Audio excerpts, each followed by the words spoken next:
Says it's live streaming. It's setting it up again. It says it's working. Yeah, I just got a little notification. We are live. Yay. Okay.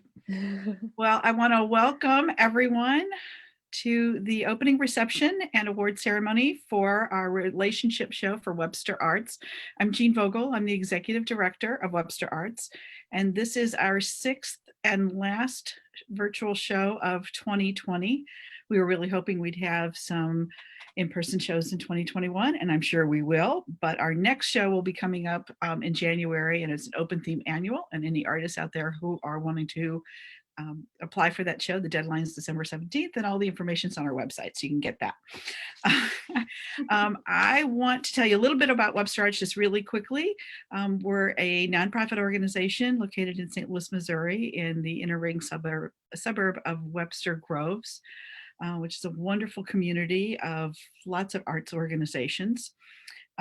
We have, in addition to a gallery, a 2,000 square foot gallery, we have a nationally ranked art fair in June, which we hope to have in person this year. We have a plein air competition, and we have a summer outreach. So we have lots of activities going on all the time in addition to our exhibits. So we welcome you to the opening reception, and I want to introduce our juror, who is Allison Erasmus. I knew I was going to do that again. Apologies, Allison. Maybe if I know you 10 years, I'll pronounce your name properly. Allison is a fine art photographer and arts administrator who's originally from the flat agricultural landscape of Northern Illinois. We're glad to have you in St. Louis. She earned her MFA with an emphasis in photography from Southern Illinois University in Carbondale in 2008, and she's exhibited her work throughout the United States. Her work has received awards in juried art exhibits, including Holga and Friends annual photography exhibition, and recently in the show Women Speak at the Jacoby Art Center in Alton, Illinois, which is right across the river from St. Louis. She photographs with film and digital cameras and continues to make silver gelatin and cyanotype prints in the darkroom. And Allison is going to show us all of the work that was accepted into the show. We had 593 pieces, I believe, that were submitted, which was a wonderful amount of work. She really had to work hard to select the pieces that she wanted. And I think 64 were selected. Is that right, Allison? Yep, we have 64 pieces in the show. And I'll turn it over to you. Well, thank you so much, Jean. We obviously know each other. I'm skipping ahead. It's been a pleasure being able to jury this show. Normally, I am on the other end of it, where I am an artist submitting, but I do have a background as an arts administrator and curator. And so it was a real pleasure to be on this side of it, where I am looking at really wonderful works of art and selecting 64 pieces for this show. And as Jean mentioned, we had about 600 submissions. So we got about 10% from that body of work that was submitted. So I have a jurors statement that I wrote up, and I will go through all the pieces that we included in the exhibition. So when I was looking at the work, I asked the question, what is the relationship? When I looked at each submission, I asked this question, and if the artwork successfully described a relationship to me, it was more important than the artwork's statement or the style. I wanted to confirm that each artwork selected answered the call directly and honestly. I found it incredibly useful to have a 1 to 2 sentence description of the piece. I will bring that knowledge with me when I apply to future exhibitions. I reviewed the submissions several times. Given that I am often on the other end of the submission process for juried exhibitions, I knew I owed each artist that attention, because putting your work out there is a challenge, and I commend all who submitted to this call. When I reviewed each submission, one thing that I appreciated is when an artist would remind me of a very good idea. For instance, I think all artists, and I am speaking to myself most of all, must make at least one ready-made piece in their adult career. I was reminded how I love the Duchamp effect, the premise that enough objects exist in the world, and artists need not always make a picture, recreate a landscape, for example, and produce yet another art object. It is enough to work with the materials already in existence. The concept can be enough. And the appropriation and intervention of the object's original purpose can have a powerful political impact. I so admired the artist shifting the relationship to our things. This isn't to say I don't love a well-made work of art. First, I looked for the relationship in each submission, and then I considered the execution of the work. I appreciated the dynamic mark making of a sketch and the rich and colorful textures in paintings. I also appreciated a good laugh when I looked at a piece, or a moment when I recognized I've been there sitting at that table with family, regretting that I ever brought it up. In general, I found many layers of relationships in all 64 artworks for this show.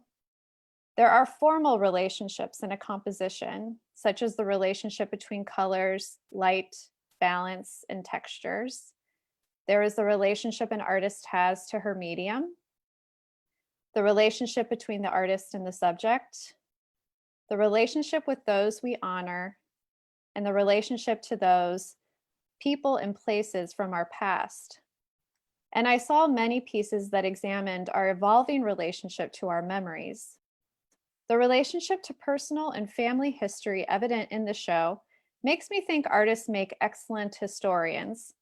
By looking back at documents and snapshots, these artists provide unrelenting counter-narratives to nostalgia and exceptionalism.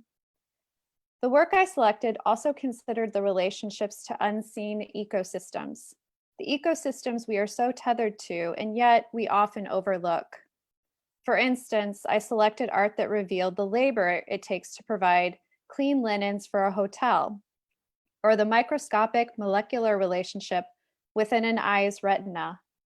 And then there are the bureaucratic systems and hierarchical relationships that underscore and inform our work lives.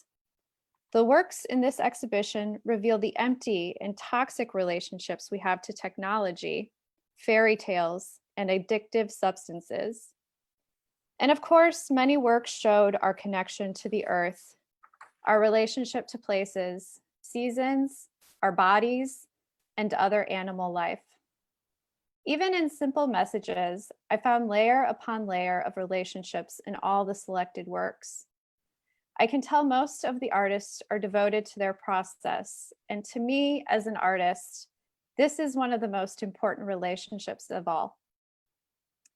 So enough of me meandering on philosophically like curators do. We're gonna review a few more pieces. And I think we're getting to the end, but we're going to announce the award winners. This is all alphabetical, so I'm probably going through these a little too slowly. But I am so glad with these receptions that we get to hear from artists. We have 2 artists who are award winners joining us. And Jean made this point before the live stream that when we have in-person exhibitions, not every artist in a national juried exhibition can make their way to the gallery for the reception. And so my favorite part of these virtual exhibitions is when we can hear directly from these artists. And we have several people, we have about 50 people joining us on Facebook Live. And if you have some questions, just put the questions in the comment section and we'll try to get to them. Yes, absolutely. I will try to look over and check. All right. So we're going to have 2 honorable mentions. Hopefully we can see this. And we don't have these artists with us this evening. But the first honorable mention that I selected for this show is Rachel Coleman, who is a St. Louis artist and a painter. Me personally, I love still life art, and I make still lifes. I don't paint still lifes. I'm a photographer, but just seeing the textures and the way the cloth is draped in the background and these patterns, the way they are presented. I thought this was so well done and a beautiful painting. But beyond that, I think that the idea that you have these objects that all relate to each other, and in the background, the title is Kincaid, and as we know in the American West, there have been these forest fires that have been devastating the people and the animals and the landscape. And as far as we know, these are caused by humans. And so I thought that having that fire ablaze in the background was just a really interesting visual dynamic, because there was really nothing soothing about this piece amongst these decorative items. And so I definitely felt like, and I can't speak for what Rachel was intending, but I felt like that was an interesting relationship within the composition, but a unique way of talking about an environmental concern that's very contemporary through this genre of the still life. These delicate things that we love, and then watching the destruction in the background. So I'll move on to the second honorable mention. I am a photographer, and sometimes I see a photograph and I think, oh, that's good, and there's no way I could have pulled that one off. And I thought that when I saw Jalissa Peterson, I believe is her name, if I'm saying that correctly, she just, so I feel like we do this sometimes. We have that buddy, we have that partner, and you're just kind of connected to them. But I just loved this moment where the more shy of the two subjects here is actually making the eye contact with the photographer. And to me, that is a way to have agency and power. And but it was so poignant the way that you see this relationship, because we just, sometimes you just find your person and you literally are physically connected to them when you move around. And I feel like I've seen friendships like that, especially as a woman. But I just loved that this young girl was able to just kind of make eye contact. Like, I know I'm not as bold as my friend, but I'm still acknowledging this person who's photographing me. So we'll go to the first award of excellence. And we have Amy Broderick here, who is the winner. So I'm going to stop talking. I've been talking way too long, and I want to hear from Amy. Yes, absolutely. I would love to talk about this work, this piece, Unadapted Agreements, and another piece of mine are both in the show. And first of all, I want to thank you, Allison, and everyone at Webster Arts for making the show happen. And it was a real delight to look through all the work just then. What amazing company we're in. And it's so wonderful to be with everybody. My work on adopted agreements really points to something that you mentioned about the bureaucratic frameworks that structure our lives. I am a university professor at a large state institution. I have been working at that same school for more than 20 years. And what I love about the immediacy of teaching undergraduate students how to draw is always balanced against that long geologic timeline of large state bureaucracies. And so this body of work is very much about that balance between the here and now of a hand-drawn gesture, a hand-drawn line, balanced against the nowhere and never of bureaucratic life.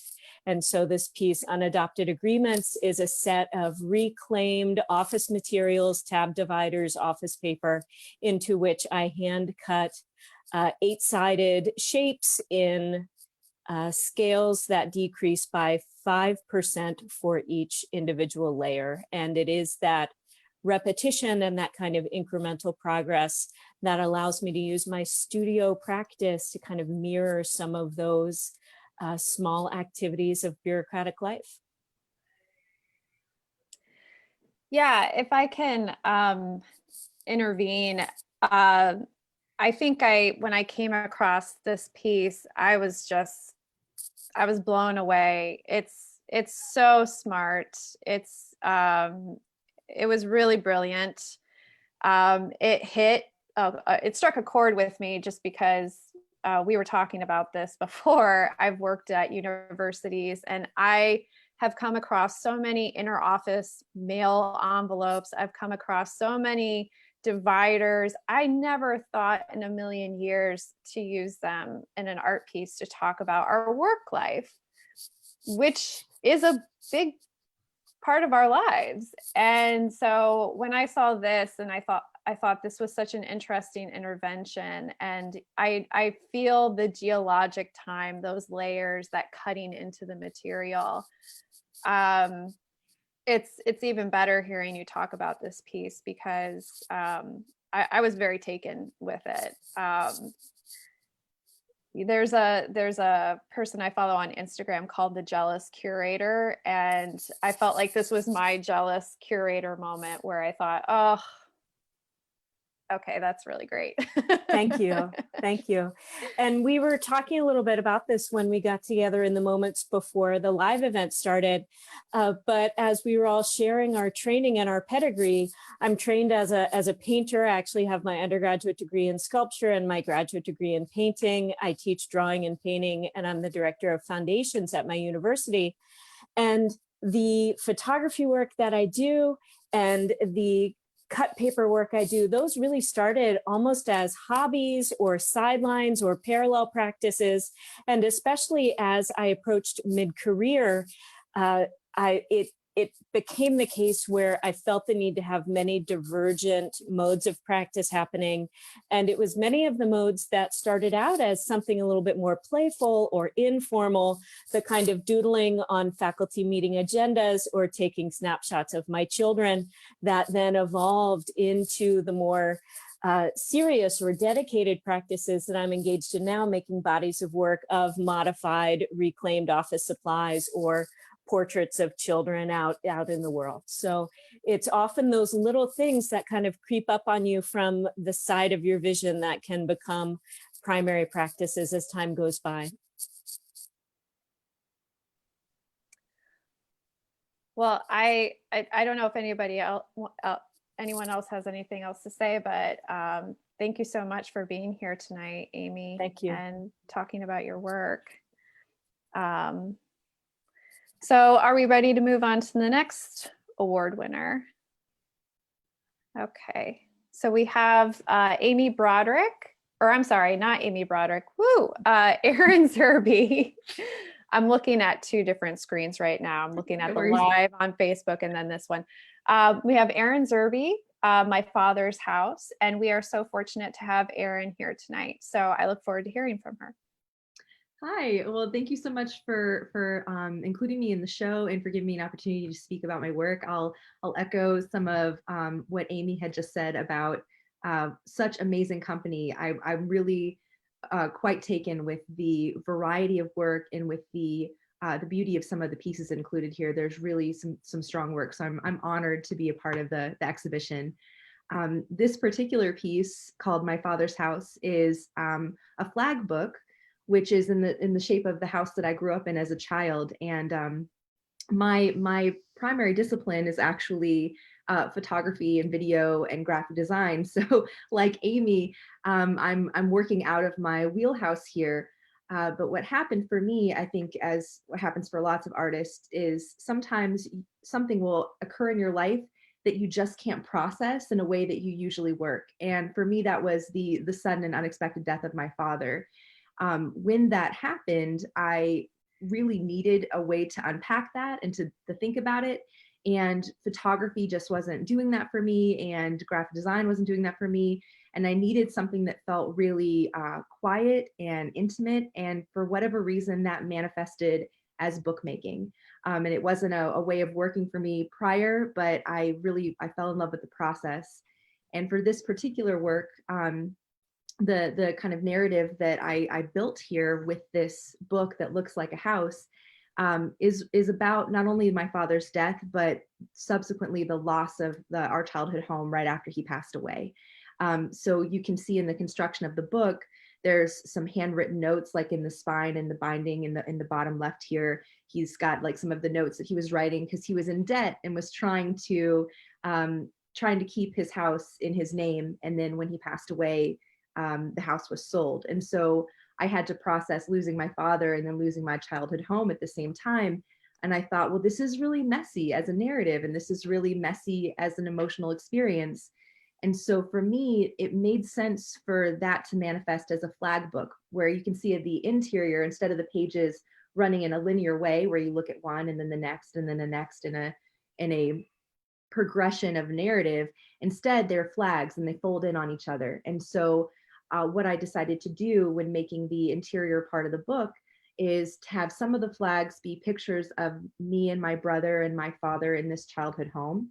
And then some of the flags were pictures of the home listed for sale on Zillow. And so it was kind of this juxtaposition between the lived in experience of the home and then this kind of clinical way that it's being advertised to sell, and kind of that reconciliation between the two. Interspersed, I have my father's blueprints for the house. He was a construction worker, so he designed and built the home himself. And so for me, it was, it almost became a symbol of him and his life's work, and kind of a continuation of his existence. And so in order to kind of put capstones on this piece and to give it a little bit more meaning and context, I included 2 envelopes on the inner front and back cover. And on the front cover, it's filled with notes that my father was writing about trying to get out of debt and trying to keep the house in his name. And in the back, it's actually his certificate of cremation. And so it adds kind of another layer of closure to the work. So the outer covers are child-inspired illustrations from memory rather than from pictures of what the house looked like. And then in the window at the top is a photograph of my brother and I in the age range where we were living in the home. So again, it just becomes an encapsulation, almost like a time capsule of my experiences in the place, and kind of a way to say goodbye and honor my father's legacy. Yeah, this piece, when I talk about artists who should, really, we should look at them to understand history, and especially family history, personal history. This piece was just so well done, and I felt, as far as talking about a relationship to our childhood home, the style in which you showed the house in more of a childlike kind of naivete, but then taking in legal documents, blueprints, and these handwritten notes. And I actually went to your website, and I didn't know it, but that, especially that accordion in the middle, is the budgeting to try to keep the house. Yeah.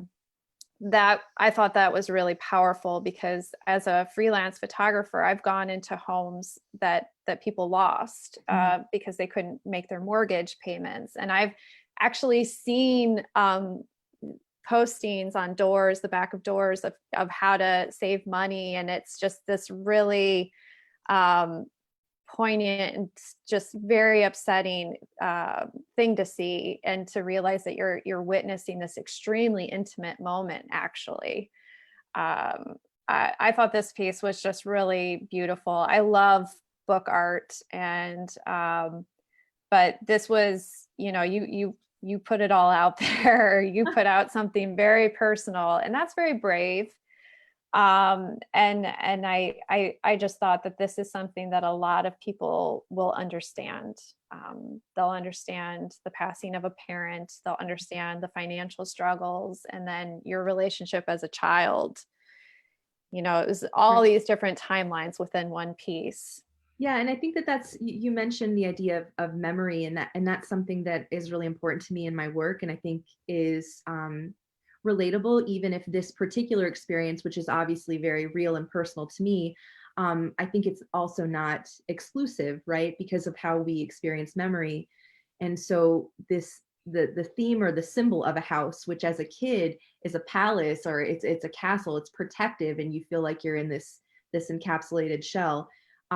As you grow and you experience it and you look at it from the other perspective, you realize that sometimes that is a very tenuous or fragile relationship, and that something as simple as not understanding finances or having something tragic and unexpected come up can yank that stability from you. And so it was important to think about the stability and foundation of a house, but also the stability and foundation of a book. And so having this, what looks like a crumpled piece of paper, serve as the spine of the book was actually really important to me, because I think it made sure that the construction of the art piece was also echoing the themes that I was trying to pull towards.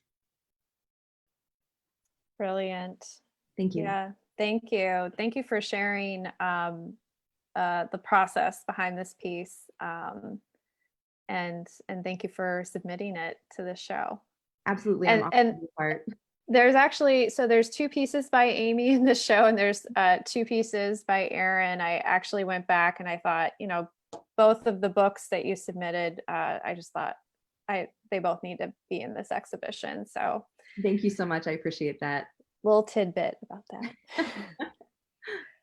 All right. So Jean, should we move on to Best in Show? Absolutely. So I guess that our artist is not coming for this reception. I think she was unable to make it. She's in California, and I guess she was unable to make it today. Yeah. So should I just talk about why I selected this? Okay. So this is actually another artist. I put 2 pieces by Zara. I want to say that's how we pronounce the name in this exhibition. I love a really well done portrait. And there were a lot of portraits in this exhibition, but these pieces were just really beautiful, stylized, and again, I think it was pretty intimate. And in the description with the submissions, the artist said that these are women who are significant women in her life, and so that's the relationship, the artist with the subject.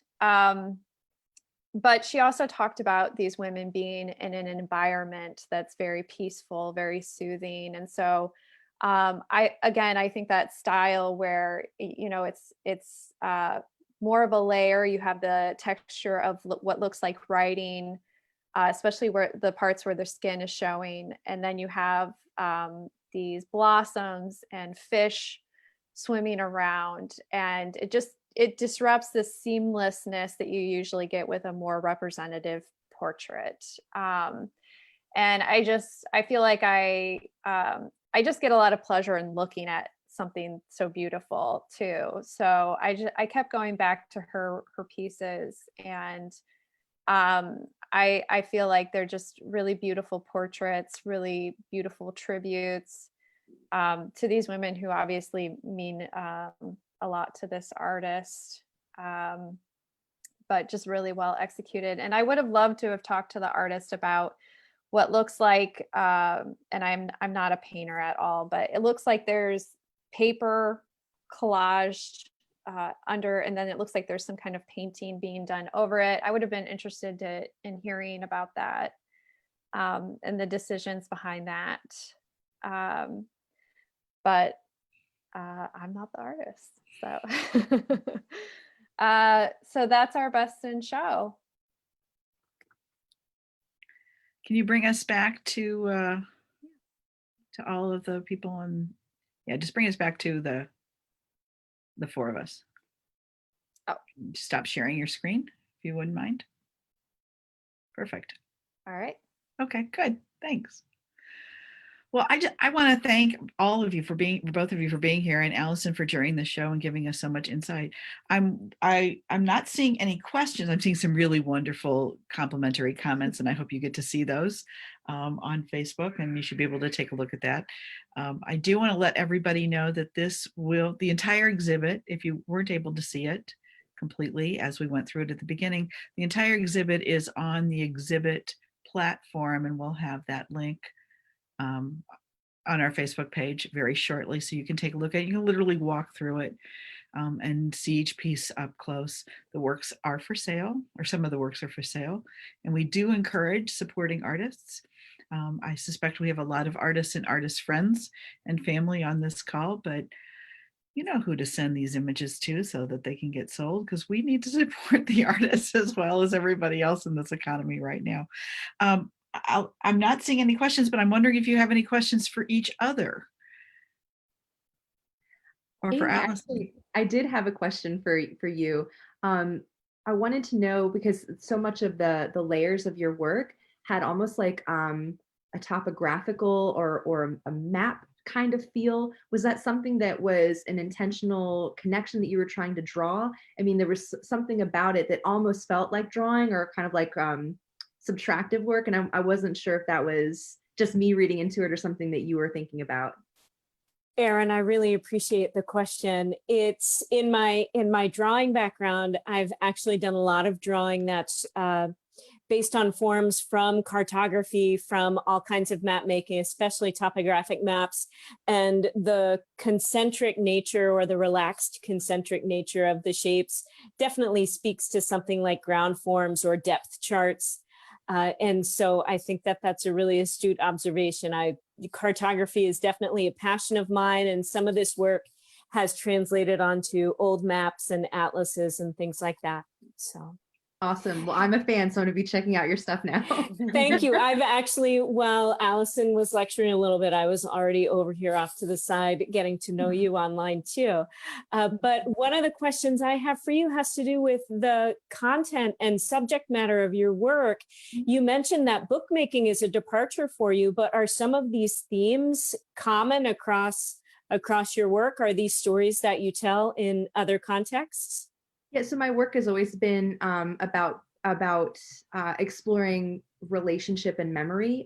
So my relationship to myself, to others, to my body, to culture, and then also how I explore themes of ephemerality and memory. So those are big kind of like overarching themes in my work.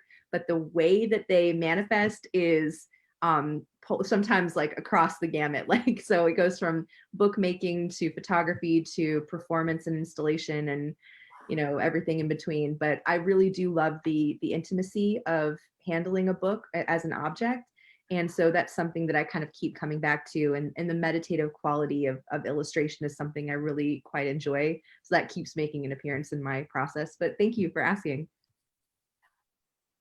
Well, Zara is actually is watching, and she was the one who won an award. And I'm kind of hoping, I just sent her a little message, and I'm kind of hoping she could go back and look for that Zoom link that I sent her so she could join us even for a few more minutes.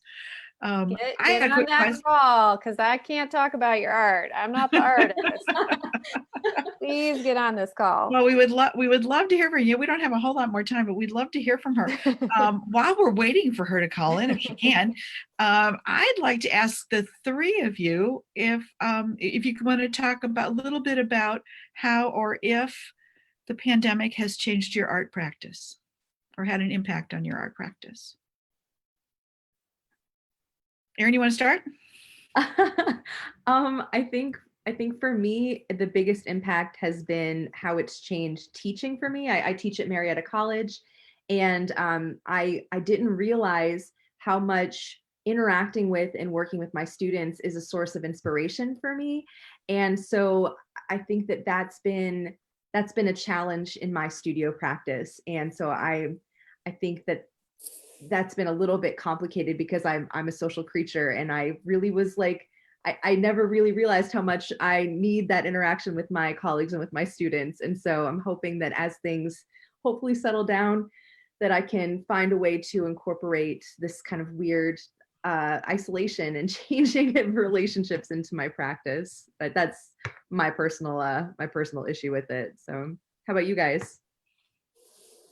I would echo that, Erin, for sure. It's a hard time for extroverts out there. And I miss my students terribly.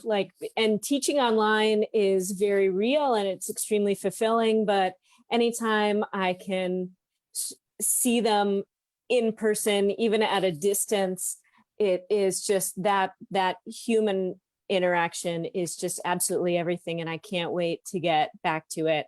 At the same time, as Jean pointed out before we began, the ability to commune with one another digitally this way, I'm not sure this would have been as robust an experience if it weren't COVID times. And so I'm thankful for things like that.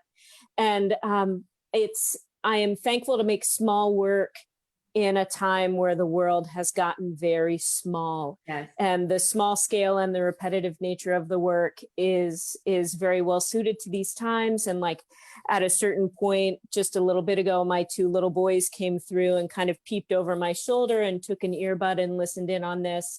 And having the opportunity for them to see what their dad and I do for a living in this way is kind of nice too. So, Well said. yeah. Well, my favorite part of this COVID life, Zoom life, is that I get to see everybody's studios. I'm that voyeur. I want to see your workspace. It's fine if you want to look at mine. It doesn't look that great, but I love just seeing artists' workspaces. It's actually one of my favorite things. So I love to see what art they have on their wall. And I noticed, Amy, you have the piece that won the Award of Excellence up on the wall in the backdrop. So you're just taking a photo of that and doing an edition of it, or is that the original in the frame there? That's the original piece in the frame there. And this is one of the strange elements of having a show where the work is included virtually, is that I never boxed that up to mail it out to St. Louis. It actually, a similar piece, spent some time in St. Louis recently at the Intersect Art Center in an exhibition there. But that is one of the disorienting elements of this whole thing, is where the other pieces, the pair of pieces, are hanging out in the living room right now. I would have taken them off that wall of framed work ready to go and boxed them up and sent them out. But as it is, all that stuff is still around. No shipping costs, though. Right. At least, I will say that's a plus, right? Yeah. And we're hopeful at some point that we're going to be able to see work in person again. But as I mentioned at the beginning, I'm hopeful we can continue these sorts of virtual openings because we do have national shows and we will have so many more people see your work. I mean, we'll have several hundred people come through the gallery, 300-400 people come through the gallery over the course of a show. And it's wonderful. And you get to look at it very personally, and you can examine it from all sides, especially the 3D work is a little more difficult to see virtually. And there are pieces that just pop and look so different. And have so much more depth when you see them in person than when we look at them online. But since we have this available to us, a lot more people can see the work too. And we have an opportunity to speak to each other. So I really appreciate both of you giving us the time. I appreciate all the people. Mandana says she's trying to get on, but I don't know if you see anything from her. Okay. No, I haven't seen her pop up. Okay. Well, that's unfortunate. But I do appreciate you both giving us your time. Allison, we appreciate very much the work that you did and during the show. It is not easy to take 600 pieces and select 40 or 64 from them. And you were very thoughtful in providing exactly what it is that you thought about them and how you selected the pieces and how you selected the award winners. I want to just again thank everybody on Facebook for joining us. This will be on YouTube, so that you can share that on YouTube. And I think tomorrow we'll have that link on there, and we will have the link very shortly for the whole exhibition that you can see at your leisure. And on behalf of the board of directors of Webster Arts, our staff and our volunteers, we really appreciate you being with us, and we hope to see you at our next opening in January. Thank you so much. Thank you. Thank you, everyone. Good night, all.